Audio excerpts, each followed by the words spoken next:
Hello, Bobby Torres of Frightbox recording here. Now, if you're someone that mixes MIDI drums and uses MIDI drums within your productions and you struggle with gluing your MIDI drums together and they sound weird, artificial, and like things poke out all over the place and they don't sound like a unified instrument, if this is you, you're gonna wanna learn all three of these MIDI drum mixing techniques that I share with you in this straightforward and to the point tutorial. Let's discuss.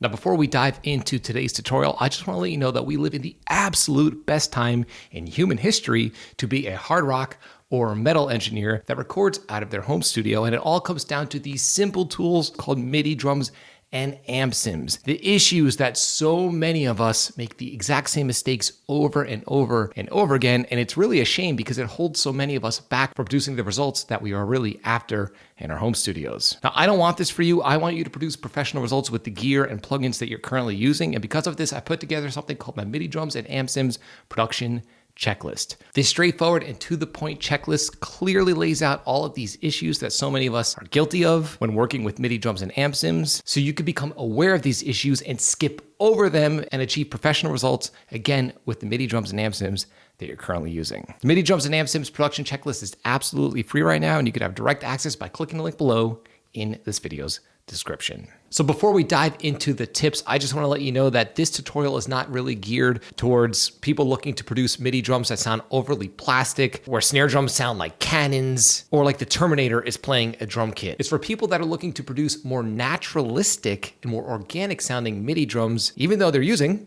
MIDI drums. So right here, I have a sample pulled up of a simple production. It's just 2 guitar tracks, actually 3 if you count the solo, bass track, and some MIDI drum tracks. Let's take a listen to the sample and I will share with you the 3 techniques that I'm using to help glue the sound of the drum kit together in an organic way. Let's check it out.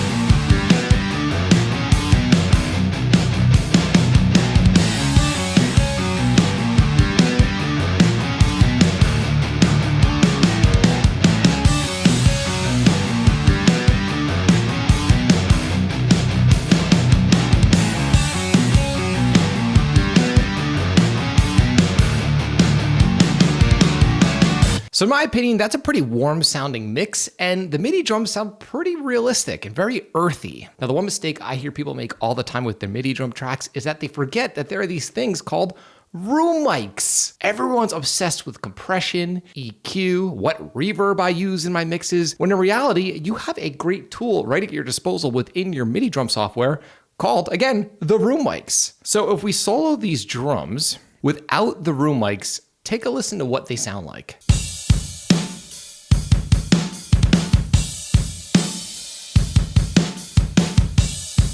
Not bad, but not that great. They still sound pretty fake, but once I introduce the room mics,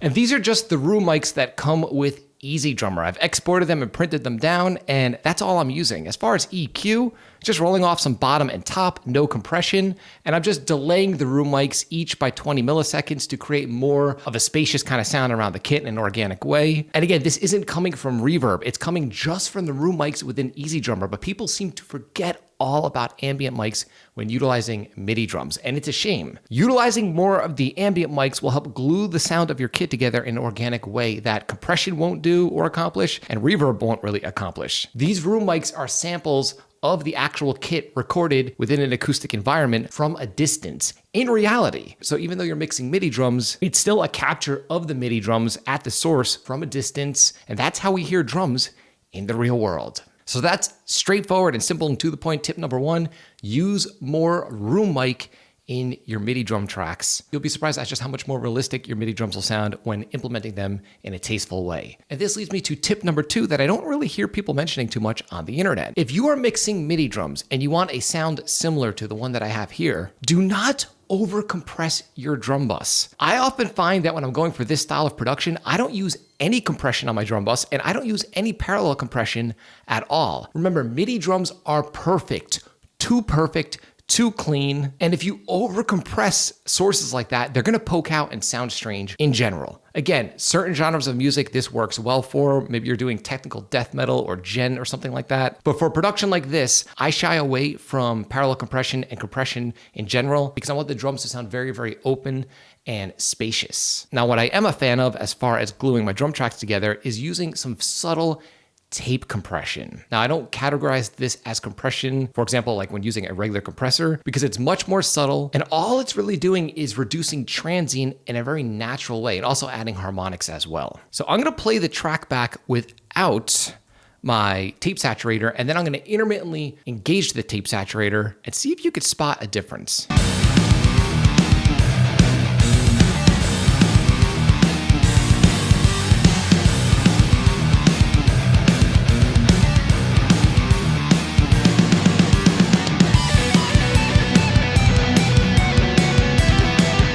If you notice, with the tape saturator engaged, the drums sound a little more punchy, but again, they don't sound compressed. And what's interesting is they sound punchier, but the actual average level of the drums is quieter than without the tape saturator. So it's limiting transient, again, in a way that's very transparent, and it's making your drums sound louder while they're actually quieter in the mix, which will give you more headroom on your mix as a whole, and will allow you to produce louder masters. Now, I'm using the Kramer tape by Waves, which is one of my favorite tape saturators of all time. I highly recommend it. If you're interested in purchasing it, I will leave a link below in this video's description to the Kramer tape plugin by Waves. And full disclosure, it is an affiliate link, so if you decide to purchase the plugin, you'll be helping to support me and the channel. So that's tip number 2 if you're looking to glue the sound of your MIDI drums together in a very organic way. Opt for tape saturation instead of compression on your drum bus. And tip number 3 couldn't be simpler. It's something that I share on this channel over and over and over again, and for good reason. It's an extremely important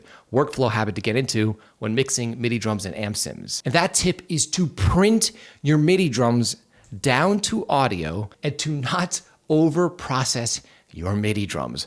Remember, these companies like TuneTrack, Get Good Drums, and all of the other ones do a great job at making these drums sound awesome at the source. You do not have to reinvent the wheel when it comes to EQ and compression and even saturation when mixing MIDI drums. Once you have your performance and MIDI dialed in and set in stone, print them to audio and treat them almost as if you were mixing live drums that were recorded immaculately at the source, because that's exactly what you're working with. You're not working with drum tracks that are completely raw. Yes, I know some companies claim that you could, bypass the plugins in the MIDI drum software and you're working with raw audio. Maybe that exists. I have yet to have heard this. Whenever I hear this, they're definitely processed even a little. It's not like working with real raw drums, believe me. And that's why even myself, when I work with MIDI drums, I get them squared away. All the programming is done, the performances are set in stone, and when I'm ready to mix, I print them to audio. So I have physical audio files in my DAW, and I'm not tempted to go back and endlessly tweak my MIDI drums. That's how amateurs work,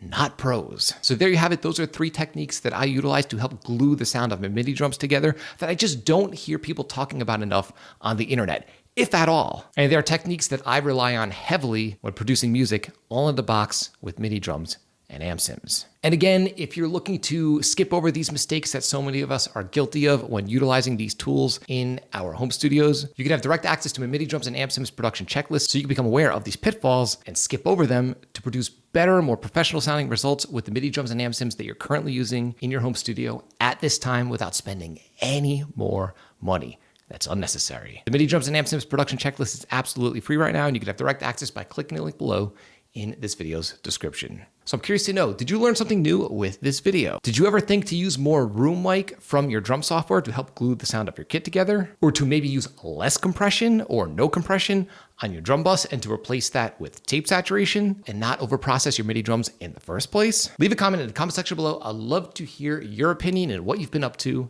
in your home studio. If you found this video helpful, like, comment, subscribe, and share. And don't forget to click that little bell icon so you can be notified every single time I upload one of my weekly videos on all things metal rock production. Until next time, happy mixing.